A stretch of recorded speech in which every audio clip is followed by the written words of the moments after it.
Alright, so I'm back. I'm here to kind of show you a trick with one more palette and a trick with all these palettes. There is a kinds and view. Kinds is unique to Hog 4. View is not. I can go over here and hold my open button and open the views, the palettes. And really what they are is that it's these boxes right here. That's the views.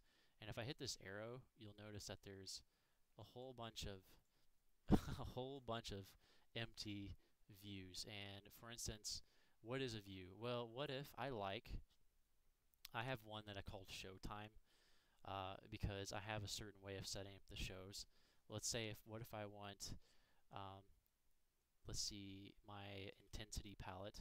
I'll size it over here. What if I like to have it up here? And what if I like to have my groups like this over here? And what if let's see, I'll double click Master 3. And what if I like it like this down here in the corner? And what if with my beam, I'm just throwing these out here. Just different. You can do this with any sort of palette or anything really. What if I like that right there? Well, what if I refer to this a lot? Well, I want a view that looks like this. Well, it looks like I have, I could delete those if I want, but it looks like I want to use view 10, for example. Well, I can just hit open, hold open down, of course, hit view. And then I hit record 10. It should work. Oh, I had stuff in the programmer. It was messing me up. Let's see, close that out. This is what I want. Hit open, view, record 10. And then I hit set, name just how I name everything else. And I will call this record more, so I can record more stuff, for example. Bam, there we go. Close that out, and look what I have here. And what's really fun, I can hit the commands button, and that opens that up. Maybe we'll get to commands later.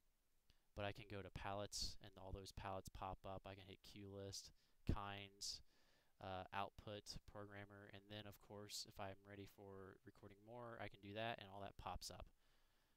Let's see. Actually, record view 10. Oops, 9. Shoot, you get the idea. I did that completely wrong. I had a little fat fingers there and just messed it up. But let's go back to that. Let's say if I liked this one, I hit record, view 10, and are you sure to replace it? Yeah. So that way I can hit all these other commands like I was saying. Programmer, output, kinds. I can do all this, but I want to record more. Bam. It's right back to that. That's kind of that's the beauty of this stuff. Let's see here. But what if I want to make palettes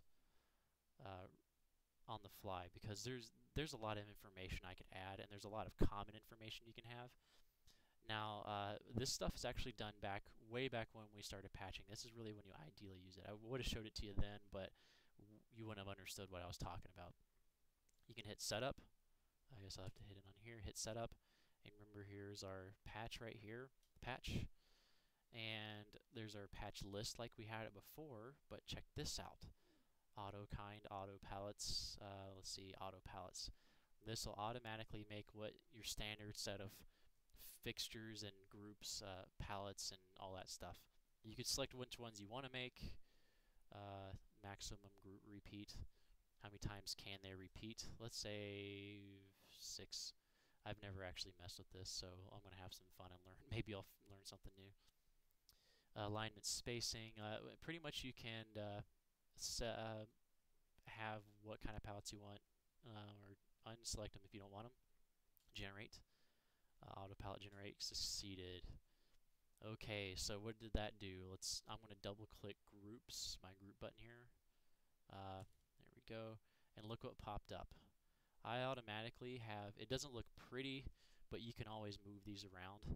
How I can move anything around, I can just select it, hit the move button down here, and then select where I want to move it. Is that straightforward. So pretty much if I'm touching the screen, if you have a touch screen, it's just like this. Group, move, yeah, move, move, or say click it, move, move. Just hitting, all I did was select the group, hit the move button, and then select where I wanted to go. That's straightforward. Okay, there's an all fixtures. There's my old group.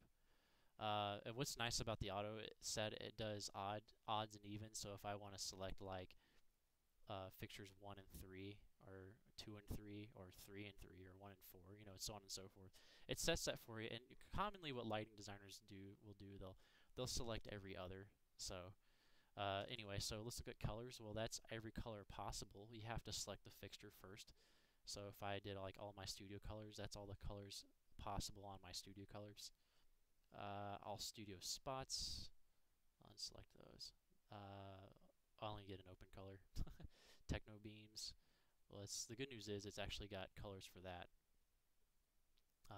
Let me clear that out. And what's really fun is I can select fixtures. This is kind of will help you. This will help you get a visual. Say if I want Techno beams 2 and 2 to be aqua. Well, there they are. Let me pick a harsher color. Red. There they are. Those two guys are red. That's how they grouped 2 and 4. I know that's not 2 and 4. It would officially be this guy and that guy, but I think Capture mixed all these guys up within the list, so that way you would actually want to change it and save it and therefore buy their license. So it just makes it really frustrating because their order of fixtures doesn't make any sense. I think they did that just so you can buy it, didn't persuade you to buy their stuff. What other palettes filled up? Intensity, 0 to 100%. Select your groups. If I pick group 1, my fixtures 1 through 10, and I want it to be at 30%, well, they automatically went down there. And what's really nice about this, like I said, if you record a cue and you can go in here, you can open it up, and you can just, all types, 30%, you can change it.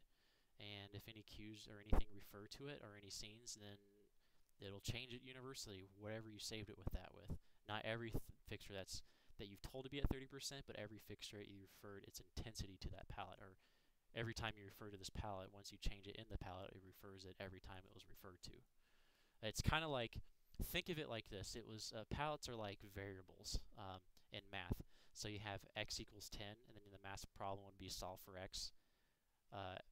X plus 9. Well, what's that going to be? It's kind of like that.